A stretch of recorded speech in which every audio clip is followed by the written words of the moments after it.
Hello friends, my name is Vishal Jain और Vishal classes में आप सभी का बहुत बहुत स्वागत है। तो दोस्तों, कल हमने सिंपल प्रेजेंट टेंस यानी कि प्रेजेंट इंडेफिनिट टेंस के अंतर्गत affirmative sentences, negative sentence, interrogative sentence को सीखा था। आज की वीडियो में हम इंटरोगेटिव नेगेटिव सेंटेंस और WH टाइप क्वेश्चन से जो सेंटेंस होते हैं उनको आज हम सीखेंगे। तो चलिए स्टार्ट करते हैं इंटरोगेटिव नेगेटिव सेंटेंस से। तो दोस्तों, इंटरोगेटिव नेगेटिव सेंटेंस का अर्थ होता है, इंटरोगेटिव यानी होता है प्रश्नवाचक एंड नेगेटिव यानी होता है नकारात्मक। यानी ऐसे प्रश्न जिनमें नहीं शब्द का प्रयोग किया गया है वो हमारे इंटरोगेटिव नेगेटिव सेंटेंसेस कहलाते हैं। इसकी पहचान हमने सिंपल प्रेजेंट जब पढ़ा हुआ था तो सिंपल प्रेजेंट में हमने देखा हुआ था कि इसमें वाक्य के अंत में ता है, ती है, ते है शब्द लगा रहता है।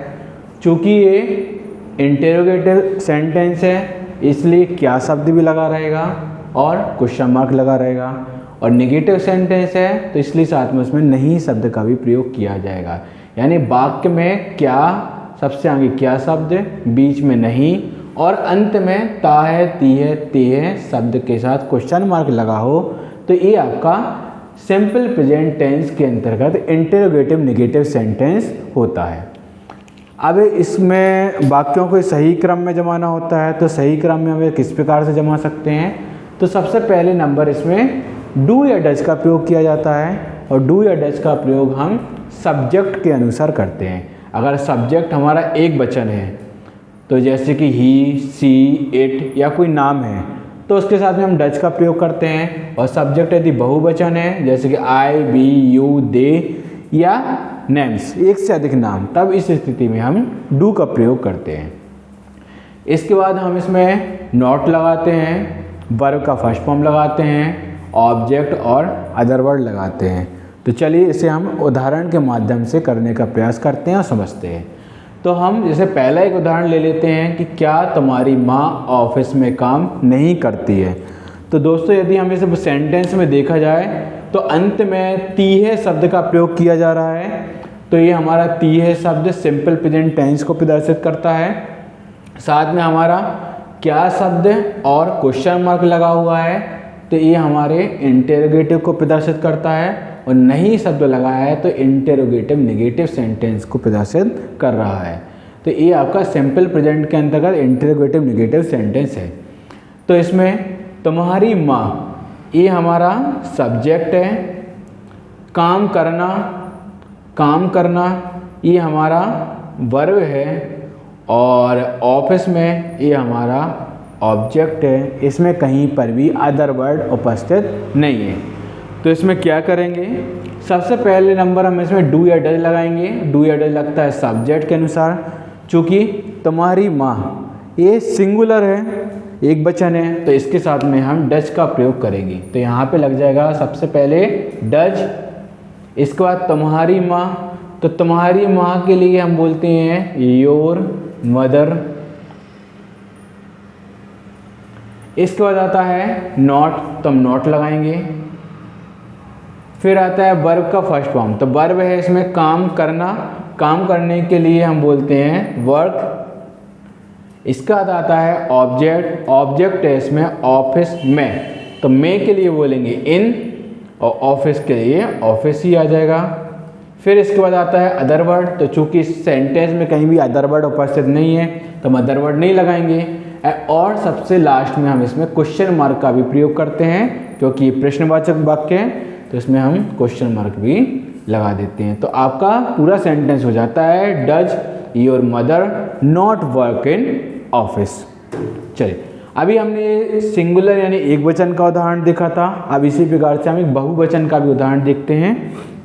जैसे क्या वे अब सागर में नहीं रहते हैं, तो इसमें वे शब्द है, ये सब्जेक्ट हो गया, रहना ये वर्ब है, और सागर में ए ऑब्जेक्ट हो गया, और अब जो आ जाएगा वो आपका अदर वर्ड की कैटेगरी में आ जाएगा।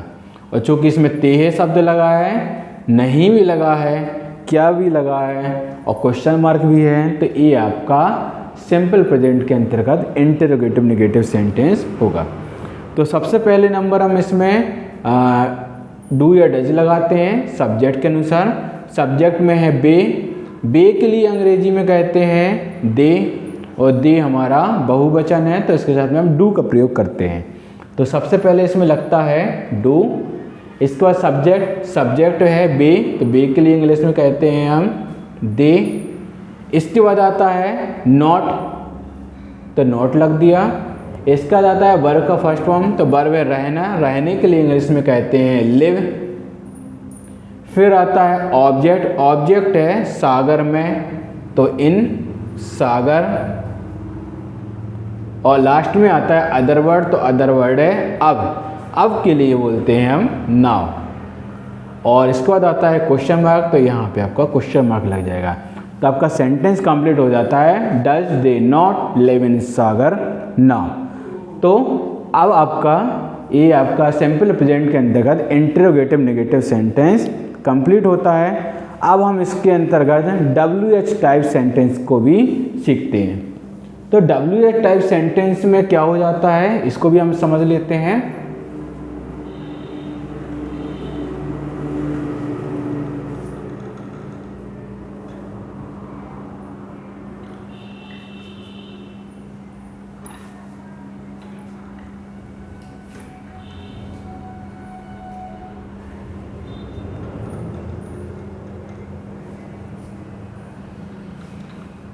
तो दोस्तों प्रश्न हमारे दो प्रकार के हो सकते हैं।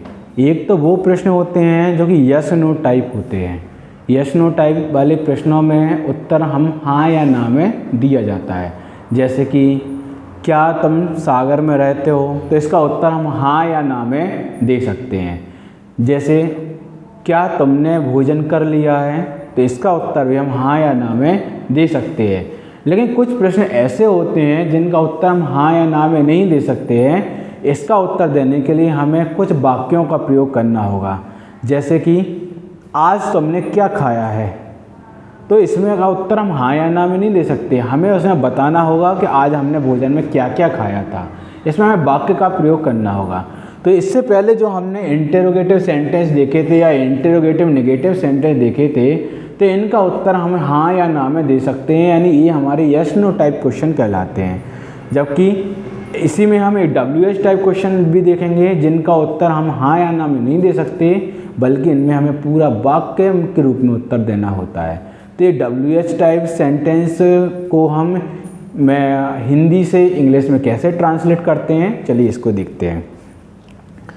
तो इसकी पहचान में क्या हो जाता है, इसमें आपको WH वर्ड रहते हैं, WH वर्ड्स आते हैं आपके।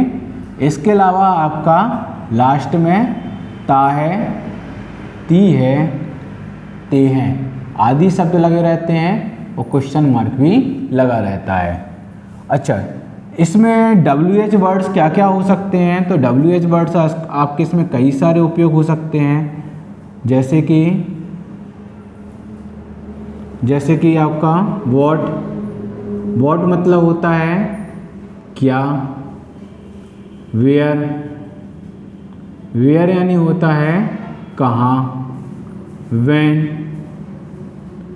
व्हेन मीन्स होता है कब, हाउ यानी होता है कैसे, विच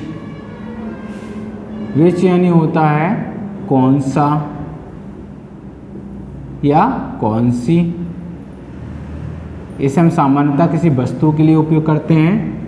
इसके अलावा हाउ मच यानी होता है कितना, हाउ मैनी का अर्थ होता है कितने। हाउ मच का उपयोग हम किसी भी ऐसी संख्याओं, ऐसी चीज़ों के साथ उपयोग करते हैं जिनको हम गिन नहीं सकते हैं, बल्कि माप सकते हैं या तौल सकते हैं। ठीक है, जैसे कि कितनी शक्कर को हम गिन नहीं सकते बल्कि उसे तौल सकते हैं। लेकिन हाउ मैनी का प्रयोग हम उन चीज़ों के साथ में करते हैं जिनको हम गिन सकते हैं। जैसे कितने पेन, जिनको हम गिन सकते हैं, पेनों की संख्या हम गिन के बता सकते हैं, तो वहाँ पे हम हाउ मैनी का प्रयोग करते हैं। जिनको हम गिन सकते हैं और जिनको गिन नहीं सकते बल्कि तौल सकते हैं, उनमें हम हाउ मच का प्रयोग करते हैं। ठीक है, तो यहाँ पे आपका कुछ WH हमने वर्ड दे दिए गए हैं, तो ये सारे वर्ड आपके हिंदी और इंग्लिश में प्रयोग किए जाते हैं। अच्छा, इसका स्ट्रक्चर क्या होता है? इसका स्ट्रक्चर बहुत ही आसान होता है। यहाँ पे हम आपको दोनों प्रकार के स्ट्रक्चर को एक साथ बता दे रहे हैं। यदि इंटेरोगेटिव है तो किस प्रकार का स्ट्रक्चर रहेगा?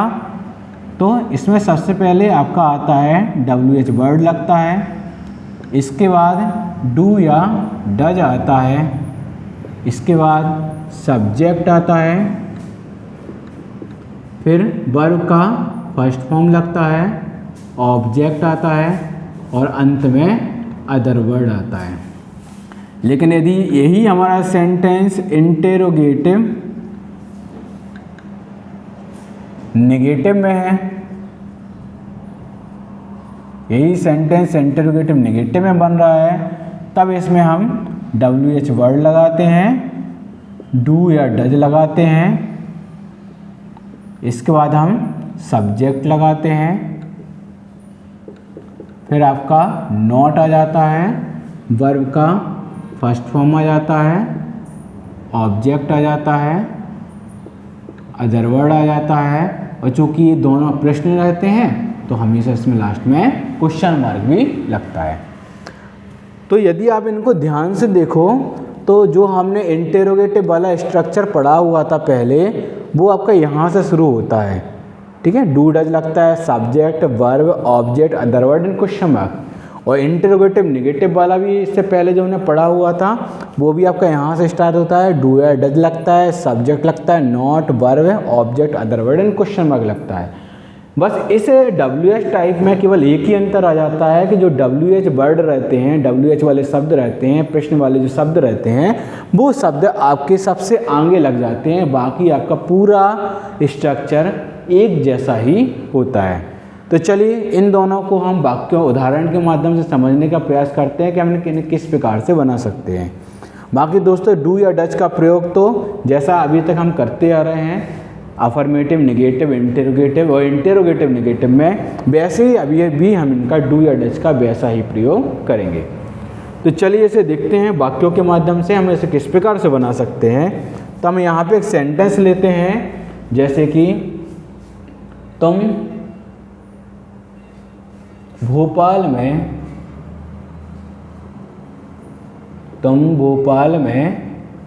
कहाँ रहती हो? तुम भोपाल में कहाँ रहती हो? बहुत ही आसान सा प्रश्न है, तुम भोपाल में कहाँ रहते हो? ठीक, तो यहाँ पे हम देखा जाए तो इसमें देखो ये आपका एक प्रश्न है, लेकिन इस प्रश्न का उत्तर हम हाँ या ना में नहीं दे सकते। इसका उत्तर हमें एक सेंटेंस के रूप में बताना पड़ेगा, इसका उत्तर हमें बोल के बताना पड़ेगा। एक पूरा वाक्य होगा कि मैं भोपाल में किस जगह पे रहती हूँ, इसका उत्तर आप हाँ या ना में नहीं दे सकते। ठीक है, तो ये आपके WH टाइप प्रश्न कहलाते हैं। इसमें आपका WH वर्ड कहाँ रहेगा? जिसकी वजह से आपका प्रश्न बन रहा है। प्रश्न आपका बन रहा है कहाँ की वजह से, तो जो कहाँ शब्द है ये आपका WH वाला वर्ड रहेगा। ठीक है, इसके अलावा तुम जो है ये हमारा सब्जेक्ट है, और रहना ये हमारा वर्ब है, और भोपाल में ये हमारा ऑब्जेक्ट है। इसमें कहीं पर भी अदर वर्ड उपस्थित नहीं है। अब इसकी पहचान और कैसे कर सकते हैं? तो देख सकते हैं यहाँ पे ता है तीये शब्द का प्रयोग किया जा रहा है, और क्वेश्चन मार्क भी लग रहा है, और साथ में WH वर्ड भी आ रहा है। तो वही हमने देखा था कि WH वर्ड लगा रहता है, लास्ट में ता है तीये लगा रहता है, और क्वेश्चन मार्क भी लगा रहता है।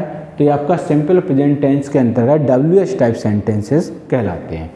तो इनको बनाने के लिए पहले आप इसको देख लेते हैं कि इन दोनों में से कौन सा स्ट्रक्चर इसमें काम करेगा।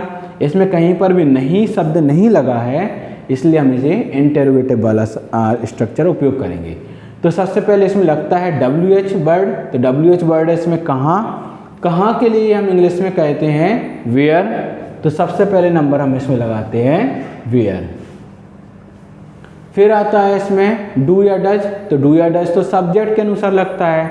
सब्जेक्ट है इसमें तुम, और तुम को इंग्लिश में करते हैं यू। यू बहुवचन है और बहुवचन के साथ में डू लगता है। तो सबसे पहले हम इसके बाद इसमें हम लगाएंगे डू। फिर आता है सब्जेक्ट, तो सब्जेक्ट तुम के लिए हम लगा देते हैं यू। फिर आता है वर्ब, वर्ब है इसमें रहना, रहने के लिए इंग्लिश में कहते हैं लिव।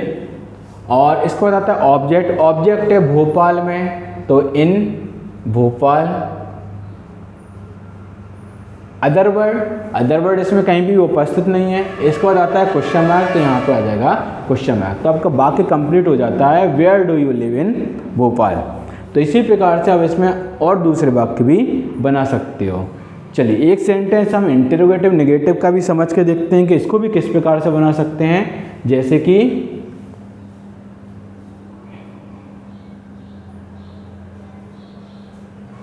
वे भोजन में क्या पसंद नहीं करते हैं। वे भोजन में क्या पसंद नहीं करते हैं। तो ये आपका इंटेरोगेटिव नेगेटिव वाला सेंटेंस है और WH वाला वर्ड है। यहाँ पे आपको WH सेंटेंस किसकी वजह से बन रहा है, इस क्या शब्द की वजह से बन रहा है। वे भोजन में क्या पसंद नहीं करते हैं, तो क्या जो है वो प्रश्न बना रहा है, तो ये आपका WH वर्ड हो जाएगा। वे जो है ये आपका सब्जेक्ट हो जाएगा। पसंद करना ये आपका वर्ब हो जाएगा और भोजन में ये आपका ऑब्जेक्ट हो जाएगा। और इसमें अभी आपका अदर वर्ड उपस्थित नहीं है, लेकिन इसमें आपका नहीं शब्द का भी प्रयोग किया गया है। ताहे तिहे तिहे भी है और क्वेश्चन मार्क भी है, तो ये आपका इंटेरोगेटिव नेगेटिव के अंतर्गत लिया जाएगा। तो इसमें सबसे पहले हमें WH वर्ड लगाना होता है। WH वर्ड हमारा इसमें क्या, और क्या के लिए हम इंग्लिश में कहते हैं व्हाट, तो यहाँ पे आ जाएगा पहले व्हाट। इसके बाद आता है डू या डज, तो इस सब्जेक्ट के अनुसार लगेगा। सब्जेक्ट में है बे को कहते हैं दे बहुवचन है, तो इसके साथ में लगता है डू, तो इसके बाद आ जाएगा डू। फिर सब्जेक्ट में बे के लिए इंग्लिश में अभी हमने देखा है कहते हैं दे। इसके बाद आता है नॉट, क्योंकि हमने यहाँ पे नहीं शब्द का भी प्रयोग किया है, तो यहाँ आ जाएगा नॉट। फिर आता है वर्ब है इसमें पसंद करना, पसंद करने के लिए इंग्लिश में कहते हैं लाइक। और इसका ऑब्जेक्ट है भोजन में, तो इन फूड। और अदर वर्ड इसमें उपस्थित नहीं है, लास्ट में आ जाएगा क्वेश्चन मार्क। तो यह आपका बन जाएगा what do they not like in food. तो दोस्तों ये आपके सिंपल प्रेजेंट टेंस के अंतर्गत हमने सभी प्रकार के वाक्यों को समझ लिया है। कल हम अगली नई वीडियो के साथ में आएंगे जिसमें हम प्रेजेंट कॉन्टिन्यूअस टेंस को समझेंगे, उनके उदाहरणों को समझेंगे। आप इनका अच्छे से अभ्यास कीजिए। यदि कोई डाउट आता है तो आप हमें कमेंट बॉक्स में बता सकते हैं, हम उसकी अलग से एक वीडियो बनाकर उसका समाधान कर देंगे। तो दोस्तों हमारी इस वीडियो को प्लीज़ लाइक शेयर और सब्सक्राइब जरूर करें, अपने दोस्तों को भी बताएं ताकि वो भी टेंस सीख सकें और अपनी अंग्रेजी की जो कठिनाइयां हैं उनको दूर कर सकें। धन्यवाद।